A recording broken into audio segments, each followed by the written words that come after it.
Welcome to Jacked Engineering. Today we'll be going over what is recursion and how to actually use it. Recursion is essentially a method of programming where you call a function on itself in order to compute an end result. It's mainly used in sorting algorithms like merge sort, traversing a binary tree, or maybe computing a number in a Fibonacci sequence. What we'll be doing is we'll have a Python code example with some drawings to accompany, and show what's actually going on. And then we'll also go through a leetcode problem for a more practical use case. Let's go ahead and open up Visual Studios and we'll get this Python example going. So we'll set up our Python file. If the special character name is equal to main, then we're going to execute our function.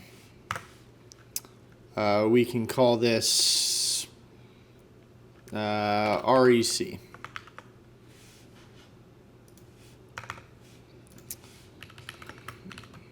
It will take a number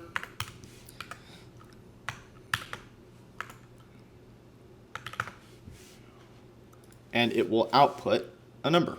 We're eventually going to get to using recursion to make the most inefficient counting a number you could possibly imagine. Obviously, the easiest way to get a number to print to the console would just say to return the actual input to the method, to the function. Okay, so if we run this, we'll get our actual inputted number, but that's too easy, and why would we make it easy? So the logic that we will be kind of basing / converting is going to be based on this while loop. So we're going to have a number initialized to 0, while our actual number is greater than 0. We're going to want to increment our count, and we're going to want to subtract our number. This will also give us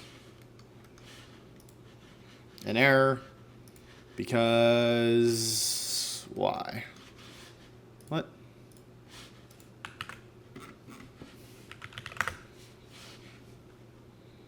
Oh. This will also give us the exact same number as before, but it's just a very inefficient way to do it. But this is the logic that we'll be basing off of. It's just a while loop. It decrements the input until we get to 0, and it adds every single decrement inversely to another number, and then we return that number. Very dumb way to do this. However, I think it kind of gets the point across of maybe how this recursion will work. But let's go ahead and explore recursion. So in the most basic form, recursion is just going to be calling a number back on its, or calling a function back on itself for as long as you specify it to. So we're going to go ahead and print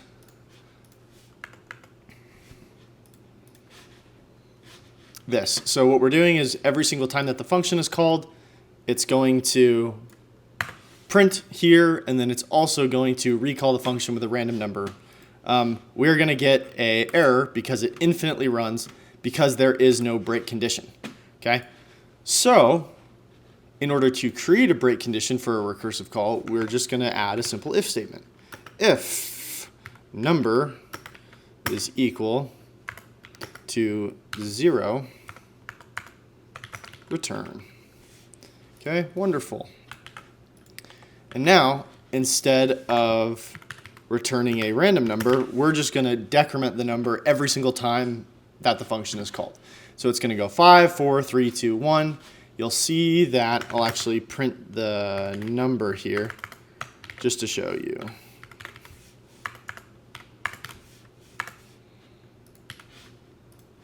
Okay, so we have 5, 4, 3, 2, 1, 0. Obviously, when 0 is done, we get return, and then the function gets returned, and that's how we get that's how we exit this print call. So how do we actually use this? Well, in our circumstance, we want to count a number, and we're going to use that while loop logic of decrementing until we get to 0. So if number is equal to 0, we are going to go ahead and return 0. Okay? Now this is important because this is our break statement for the recursion call. Because now we essentially can call, again, this is the same thing as before, just in a different format. Print here, right? I'm pretty sure this is exactly what we just wrote, but just to reiterate, okay? So it printed here 5 times because it printed the here statement, and then when it returned none because our case of number equals 0 happened, the function returned, and then the print statement down here got called. But how do we actually get a number to print itself using recursion, using that while loop logic as before? So what we can do is, if number does not equal 0, so you could either do else, or because it's just return, you don't need the else statement, but we'll do it for good coding practices. We can do this. Return number, 1 plus rec of number minus 1. So what is this return statement actually doing? Well, it's creating something that looks like this. So let's go into Adobe Illustrate, and we will have our initial function call. So each box will be a function call of 5. This is our initial number that we used in the main right here, okay? So we have the initial function call of 5. In this 5, so 5 does not equal 0, right? So what happens? It returns 1 plus our recursion function of the number, current number minus 1. That is going to look like this. It's going to return, so each arrow is going to be a return statement, okay? So we'll have arrows as return, and it's going to return 1 plus function of 4, right? But this function of 4 hasn't returned anything yet, right? So we can't do anything with it, and this can't compute 5 because this is a function. It's not an integer, right? So we are now at 4. Okay, well 4 does not equal 0, right? So that else statement is going to get triggered, and what gets triggered in that else statement? It's 1 plus the function call of 3. Okay, same thing. This is not a number, it's a open function call. Open is not the right way to say it, but it's what I'm calling it. It's an open function call that needs to be computed. It needs to return. So we have to keep doing this until we get something that returns. Okay, and when we finally get to the 1 will return 1 plus function call to 0. This 0 finally given our if num equals 0 return 0 will actually return something that we can then use to trickle back up. Okay, so this is going to return 0. So we can get rid of this and essentially call this a constant because we called 0 and we know we're going to get 0 back because of our break statement. Okay, so we now have the result that can be used to trickle back up. So let's see if I can change the color here. Okay, so we now have the result of this open function call, right? So this open function call is going to result or return to a value of 1. Okay, so 1 is the returned value from what we're trickling up. So then we now have this function call is no longer open because it returned with 1. So now we get 1 plus 1, and this 2 now becomes an integer 2 because it returned from the 1, that's our constant integer, plus the 1 that is now a closed function or a function that returned, right? So that trickles all the way back up. So this 2, or these 2 now combined become 3. We can get rid of this box, make it a 3. We now have a 4. Same thing, 4 goes here, and we can get rid of the open, and then we get 1 plus 4 is obviously equal to 5. And that is how recursion works. So when we go ahead and run this program, we can see our initial number that we pass in is in fact the result. Right here. Clear this just to make sure. Do 100, and you can see that we get the number. So obviously this is a really dumb use case. You would absolutely never do this. So when would you actually use something like this? So we'll go ahead and close our Python example, and we'll open up LeetCode. So this is LeetCode problem number, I think 509 is what it is. I'm not sure exactly where it says it, but it's essentially computing a Fibonacci sequence. A Fibonacci sequence is the index number is the previous 2 numbers added together. So the pattern is 0, 1, 1, 2, 3, 5, 8, 13, so on and so on, right? So how do we actually use recursion in order to compute a certain Fibonacci number, right? So that's what this problem is asking. It's asking, given this n, right, our input, how do we get the Fibonacci number that corresponds to that index?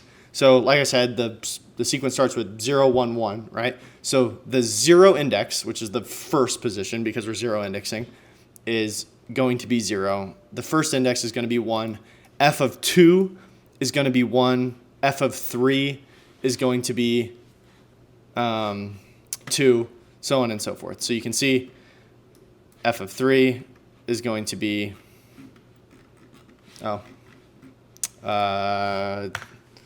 this was from me testing it earlier to make sure I actually knew how to do this problem.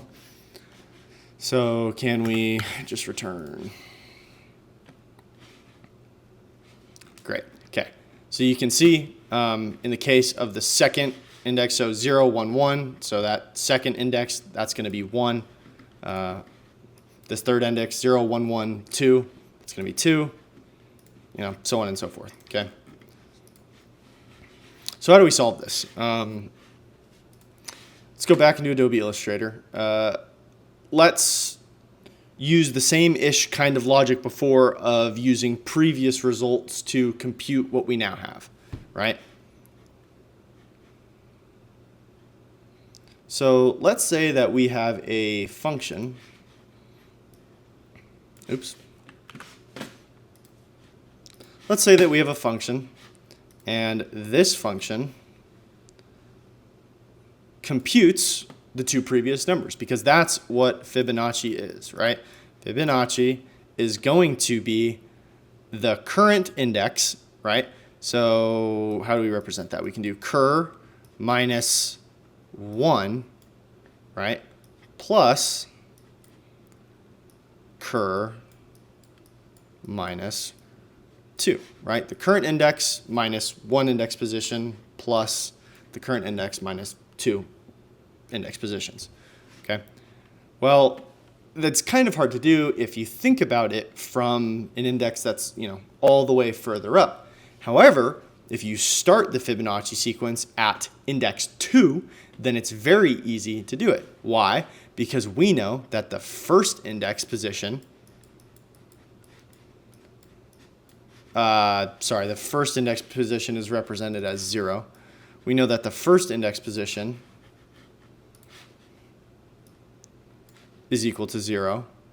And we know that the second index position is equal to 1. So what does that mean? Well, if we passed in fib of 2, right? And we know these two values, well then we know that fib of 2 is equal to fib of 1 plus fib of 0. Right? What's the other way of saying that? Well, if we call this our current number, then it really ends up being fib of 2 is equal to fib of cur minus 1 plus fib of cur minus 2. Okay, now, how do we actually program this? Well, in our code here, we know something, right? So if the number is equal to 0, right, the 0 index, well then we know that the actual number at that position, given this information here, is going to be 0. Same thing, else, if, good programming practices, sorry, elif, this is Python. Oh yeah, we don't need these either. Elif, n is equal to 1, well then we're going to go ahead and return 1, right? And based off of this Adobe Illustrate that I just completely removed, we know that f of 2 in this one particular circumstance is equal to the Fibonacci number at 2 minus 1 plus the Fibonacci number of 2 minus 2, which is 0 and 1. Okay, so we're going to say return. Okay, again, imagine this is with the number 2 input. Okay, return fib. Is this called fib? Yeah, it is. Self.fib of n minus 1 plus self.fib of n minus 2. Okay, so just to be super ultra clear, okay, we'll go through it again with, we have this function. The function has an input of 2. Okay. Based on, hopefully this isn't too small for you guys and you can see this, but we have a function, okay? This function, let's see if I can zoom out maybe a little bit, okay? This function, with a call, we pass through, say, the number 2 into this fib, okay? We get 2. What happens? Neither of these get triggered because 2 is not equal to 0 and 2 is not equal to 1. So this happens. We get 2 separate calls. The 2 separate calls will trigger these if statements. Well, what do they trigger? So we go down. Remember, the arrows are the return in this circumstance. So we have this arrow, and it's going to return fib of 1, which, as we can see right here, has a return value. Okay, so that's going to end up resulting, right? Let's see if we can follow these arrows. Okay, so this is going to be something plus something, right? 2 functions, okay? So this is the first, okay? And the second one is going to be f of 0, which we know has a value right here, okay? So the 0 value will propagate into here. This 1 value will propagate into here, and we will get actual integers, of which will be 1 plus 0. So the second index is going to be 1. Again, we know that because of the Fibonacci sequence. We've gone over this. Okay. So, funny enough, this logic right here that we used to only compute that second index will work for every other number. So let's go over why that is. So it's very easy to understand why it would work at the singular, right? Or at a singular pass, I guess, when you recall the function twice given the specific input of 2, right? But how does it work at, say, the 5th index? Okay. Let's see if we can go over that. Well, we start off with 5, okay? What happens? 5 is not 0 and 5 is not 1. So we are going to get function calls with 4, and we're also going to get a function call with 3, okay? Neither of these are 0 or 1, okay? So same thing. We're going to get a function call with 3, and we're going to get a function call with 2. This is going to propagate down. We're going to get a function call with 2, function call with 1. Same thing. We'll just keep going. We'll go one at a time. This will turn into a 2 and a 1. This will turn into a 1 and a 0. Okay, we'll keep going. This will turn into a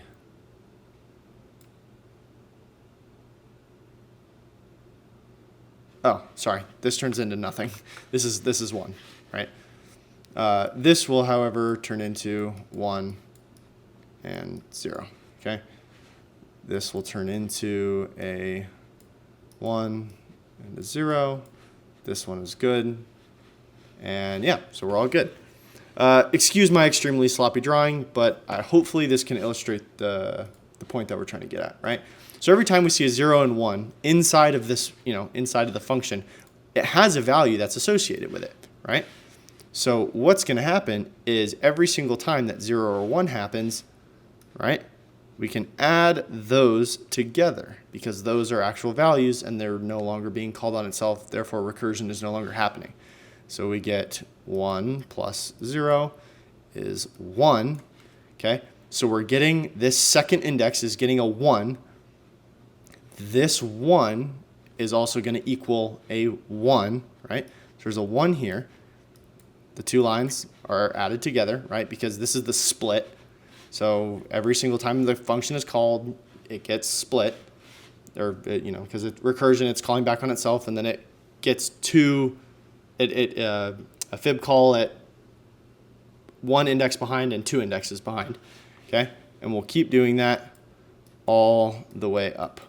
We'll add plus signs in between, and we will use the results from all of the values that we know in order to compute this. So we'll have, this is a 1, 0, great. So now all the bottom is done, okay? So we know that 1 plus 1, this results in a 2. This is 1 plus 0. This results in a 1. This is 1 plus 0. This results in a 1. And this is 1, okay? So 1 plus 1 is 2. This results in a 2. 2 plus 1 is 3. This results in a 3. 2 plus 3 is 5, which means this results in a 5. Now, it just so happens that the 5th number in the Fibonacci sequence is also 5, but hopefully this trickle up sort of thing makes sense. Sorry, I keep forgetting Python. So you can see, passed all the test cases. We'll go ahead and submit.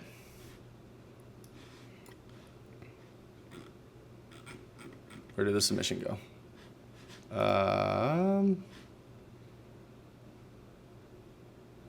Oh, over here. There we go. So you can see recursion is not the fastest of the bunch. We're all the way down here.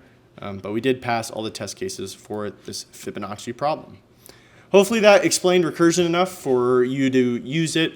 There'll be a merge sort video coming soon because that is what I find to be the most common use case. If there's any other problems that need my attempt of explaining, go ahead and leave it in the comment section. If you want to do more circuit level stuff, let me know. We can build prototyping boards together. This is an analog digital prototyping board. go over basic circuitry, breadboards, hooking up AA batteries onto a breadboard, using it as a power source and whatnot. Thanks for watching.